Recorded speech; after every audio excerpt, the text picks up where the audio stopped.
Hello, class. We've almost made it to the very end of the semester and our time together in quality management. So congratulations. You've almost made it to the very end and we just have one more assignment to complete.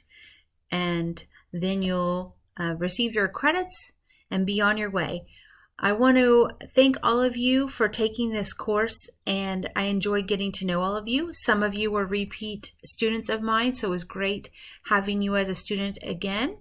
And those of you who are new to my class, I enjoyed getting to know you and learning from you. I hope our paths will cross again. Possibly you will take another class that I will be teaching. So let me show you what you need to do to wrap up your semester here in quality management. You want to click on weekly assignments. You'll want to scroll down to week 15. And I'm not going to present any new material this week. However, if you are interested in earning up to 10 extra credit points, you can read chapter 21 and review the PowerPoint slides here and take this quiz. And then I will add those extra credit points to whatever category you need the most, whether it's test or your project or homework or quizzes, wherever you need those points most. But what you must do to complete this semester is this final assignment and report. So last week you calculated your baseline sigma and you brainstormed some improvement ideas on the cause and effect diagram, the fishbone diagram. So now you have some ideas in mind of how you could improve the problem, right? The issue, whatever you chose. Was it the missing logo? Was it broken pieces? Whatever your top ones were, whichever top one you chose from last week, you will carry through and use in this assignment. So we're just building upon what we've done in the past. So first, what you'll want to do is open up the Word document. And once that downloads, we can open it here and take a look and get all the details. So you are going to take a look at that fishbone diagram that you turned in last week, your cause and effect diagram, and you're going to take at least 4 of your improvement ideas that you had there, and you're going to place it on the payoff matrix. So let me show you the payoff matrix here.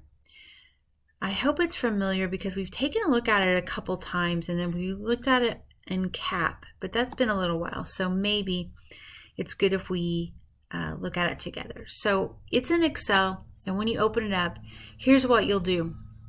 You'll take your 4 great ideas from your fishbone diagram and you'll place them here. So imagine I had broken pieces as the problem for my fishbone diagram.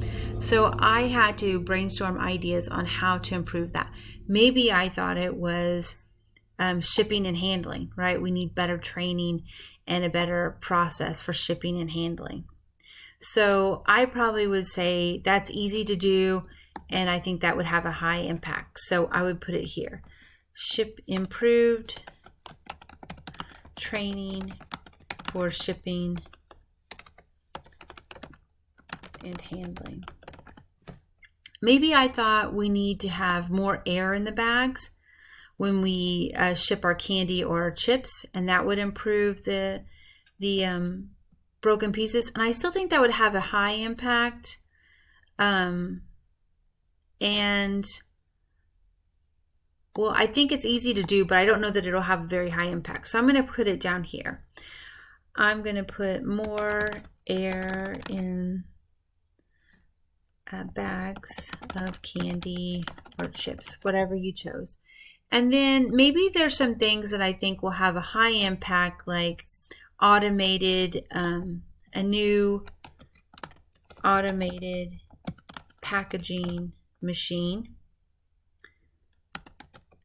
Maybe I think that is actually going to have a high impact, but it's hard to do.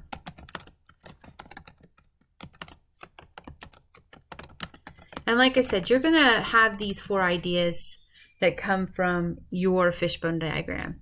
And then if you have any that you think are low impact and hard to do, you'll put them there. So that's how you use the payoff matrix. Okay, so let's go back to that Word document and see what else we need to complete for our final assignment and report. So once you've got the payoff matrix, number 2 here says, choose one of your improvement ideas that has a high impact on improving the problem. And then you're going to create a charter. So let's say I go back to that payoff matrix and I decided that the main thing is improved training for the shipping and handling personnel.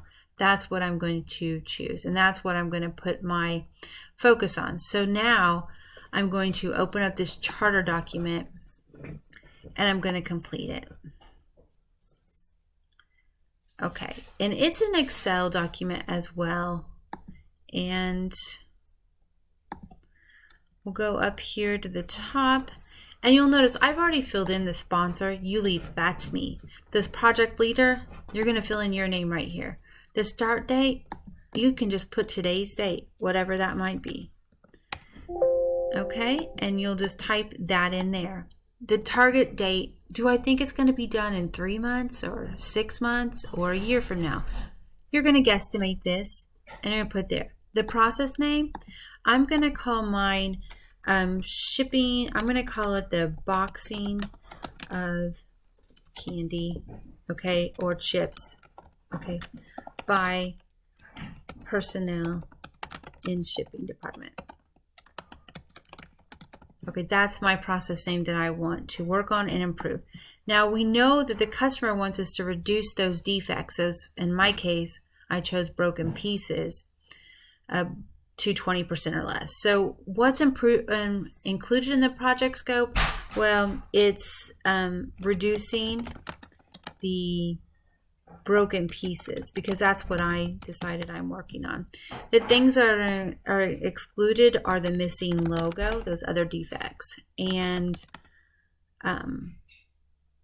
irregular shape. Okay, for chips, it would be curled chips or flat chips. Okay, and then the objective, my objective is to reduce the defects of broken pieces to 20% or less. Okay, that's what I want to do. And if this doesn't all fit here, you can have it scrolled. You can, use these areas down here. The baseline sigma, this is where you're going to enter that calculation you did on the last assignment. Enter that amount there. Then your target value is how much you want to increase that. Remember, 6 sigma is the highest amount. So if you were like at a 2 sigma, you're probably not going to get to a 6 sigma. I generally would say try to increase by half a sigma to 1 sigma. That's the most. So you'll put that a value in there. Then you're going to estimate how much is it going to cost. So for me, my improvement is around training of the personnel, right, in the shipping department. They're boxing things. How much do I think? I think it's going to take 40 hours of training per personnel, and we have 100 people to train. Okay. And then I'm going to talk about how much money I think that's going to cost. Maybe I think it's going to cost about $1,000 per employee. Okay, and you'll include that. And I can also talk about if there's, if I was going to change equipment or the type of boxes used or anything like that, I could put that in there as well. Then I want to talk about why we want to do this. What's the return on investments? Well, increase customer satisfaction, right? From not having so many broken pieces. Okay. And then the other thing that I could say is, I could say that we're going to have an increase in sales, maybe by 5% over the next year. right? If I want to estimate dollar amounts of what that would be, you could put that there. Or if I think there's going to be less man hours to in place because of my new process, whatever it is, be creative and put that information in that area. And I'm going to change this so this space is opened up for you, so it'll type in a little bit better than what it is right now. And then the team members. Well, obviously we have to know who is going to need to be involved with this training, what departments, because we don't know exactly the names of all the people. We're in a fictitious situation here. So I'm going to say, obviously, I need all shipping personnel, right? All shipping. So I'm going to put shipping. I probably want to get HR involved, because whenever we hire anyone new, I want them to go through this kind of training. And then I might need people from production involved. You know, is IT need to be involved? Maybe not in this situation, but maybe in some of your great ideas they do. And you'll list all of those there, okay? Once you have this completed, you'll save that, and then you'll have the charter part of it completed.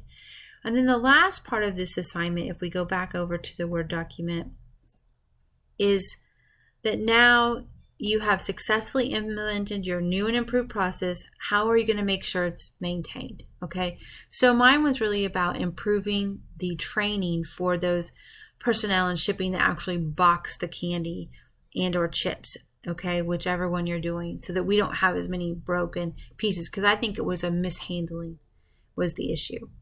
So obviously I'm going to have training of all the personnel, right? And I'm going to continue to measure it, okay? I'm going to continue to track the number of broken pieces, right? I'm going to continue to have customer service surveys to see what our customers are saying. And I'm going to also have control charts of the percent of defects to see, are we holding that 20%? Are we there yet? Do we need to make more improvements to meet that 20% marker that our customers want? And you're going to type this out, and it's going to be 2 to 4 paragraphs. So be imaginative, be creative. And then that is really all you need to do for the remainder of the assignment.